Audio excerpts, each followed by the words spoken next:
Hi everyone, it's Ashley Gilligan and welcome to my new YouTube channel, Me, Myself, and VSG. This entire channel is going to be revolving and focused on my VSG, vertical sleeve gastrectomy, weight loss procedure that I'm going to be having very, very soon.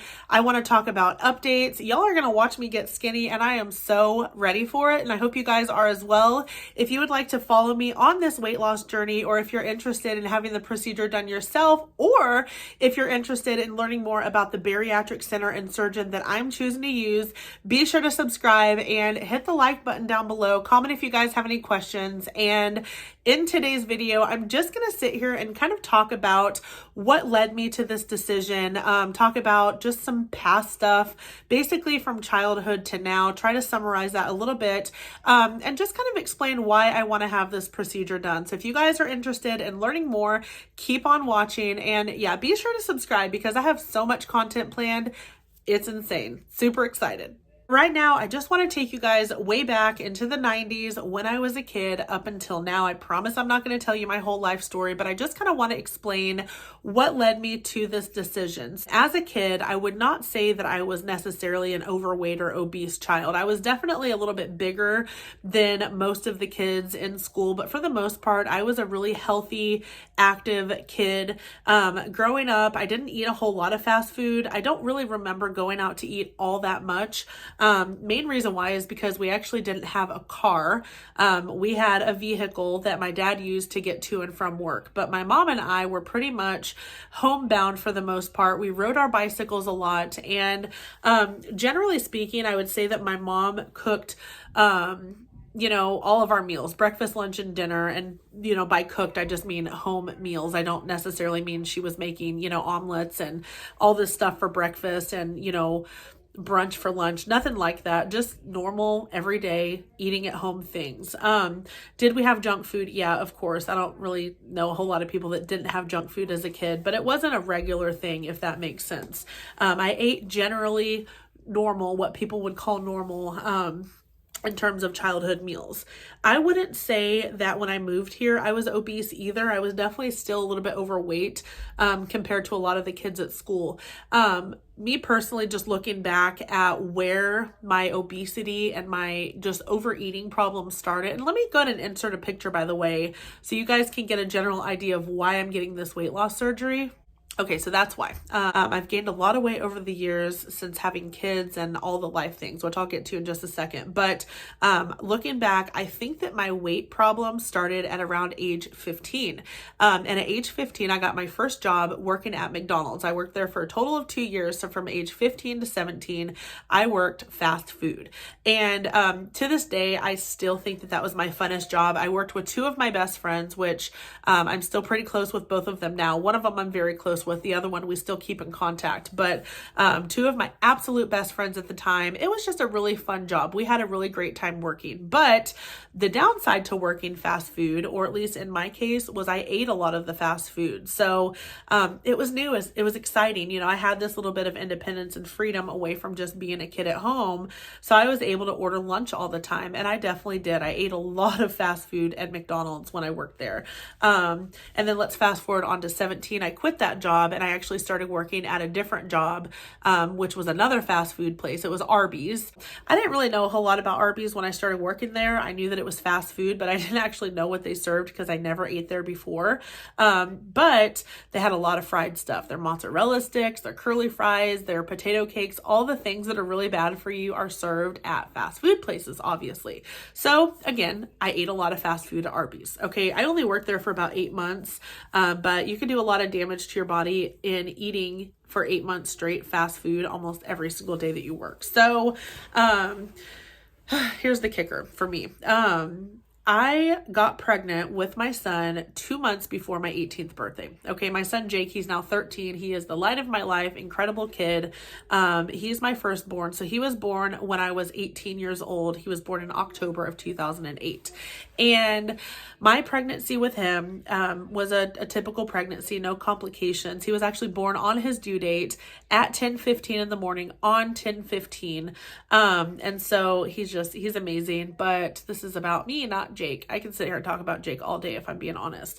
But my pregnancy with him, I was young and stupid and didn't really think about what I was doing to my body at the time. So when you're young and you're pregnant, at least in my case, you kind of think that your body's just going to bounce back to what it was pre-pregnancy. Okay, that's not the case. Spoiler alert, for most people, that's not the case.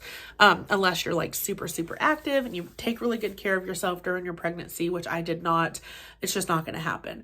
My husband, my then boyfriend at the time, we are still together, 14 years strong, married for 7, and we've got 3 beautiful, amazing children. And, you know, we've reached a lot of success in life in our 14 years together, but I highly don't recommend a teen pregnancy because our situation is very not typical.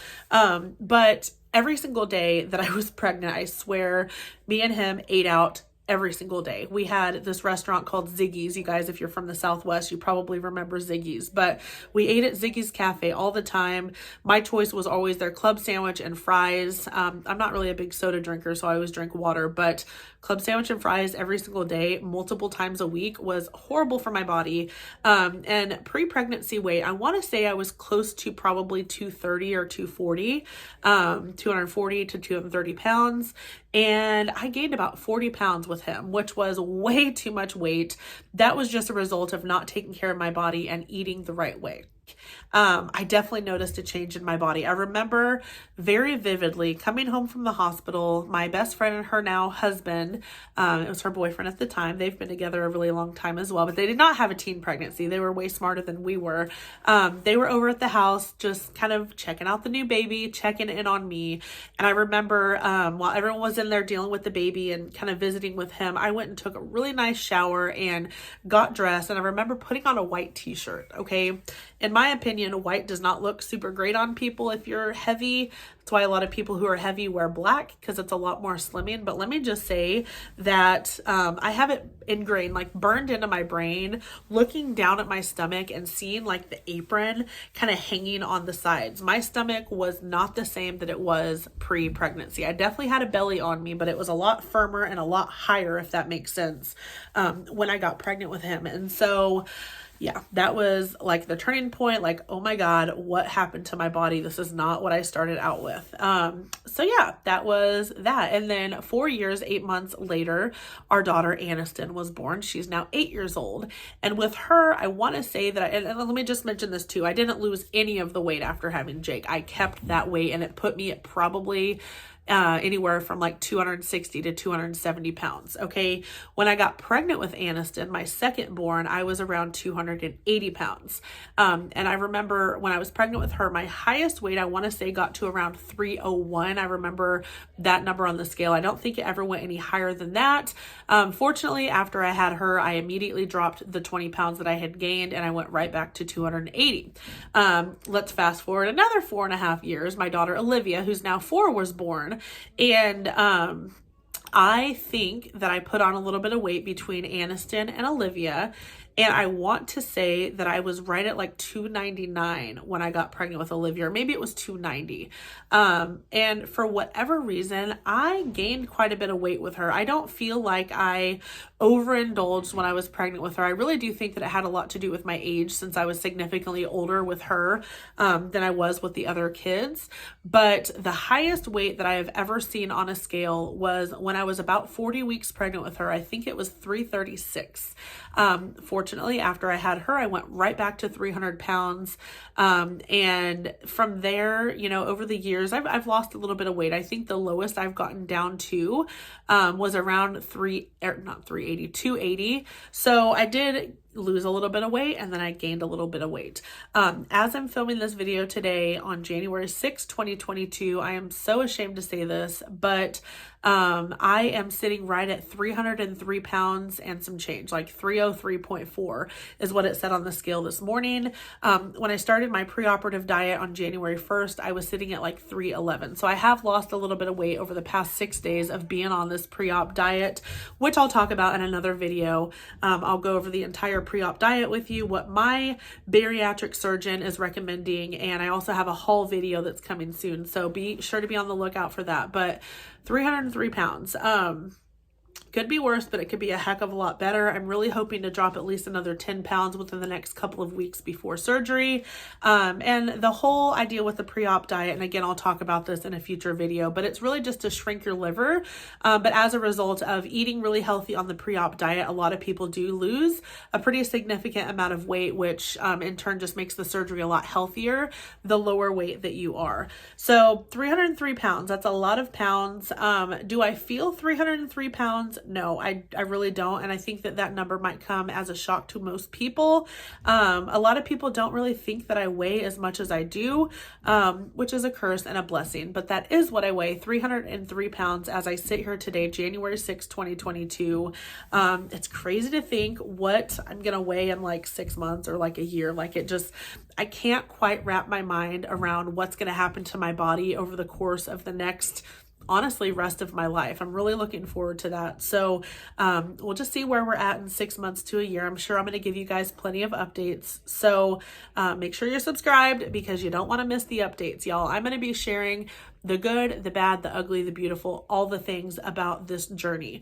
But that's kind of why I made that decision. Again, 303 pounds could be worse, could be, a lot better, but either way, it's really not good for my body. And, I joke around and I made a TikTok kind of making this announcement. I was like, oh my God, what are you guys going to do with me? I'm going to be the total package. I'm going to be beautiful. I'm going to be smart. I'm going to be skinny. I'm obviously just joking.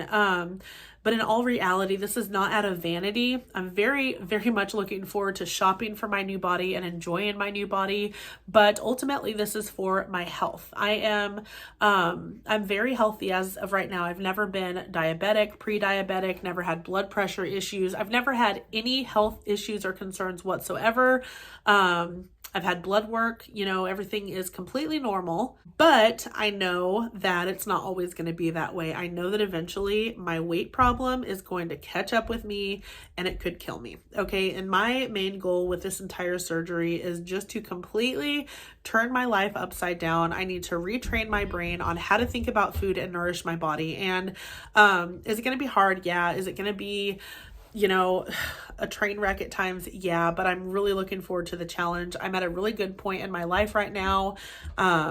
Career-wise, I work from home. I can do a whole lot of stuff from home while I am down for the count right after surgery and kind of as I navigate myself through this life.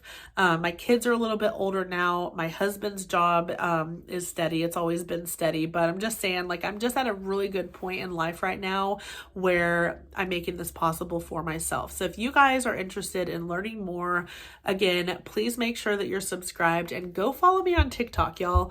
Me, myself, and VSG. It's all one word. And I have some fun content planned over there as well. And by the time you see this video, there should already be some content up. So yeah, I look forward to filming a part 2.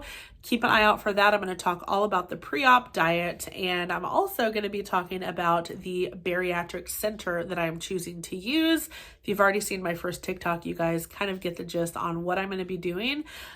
Sounds crazy, but I look forward to talking about all of the logistics in that video as well. So thank you guys so much for watching, and I look forward to seeing you in the next video. Bye.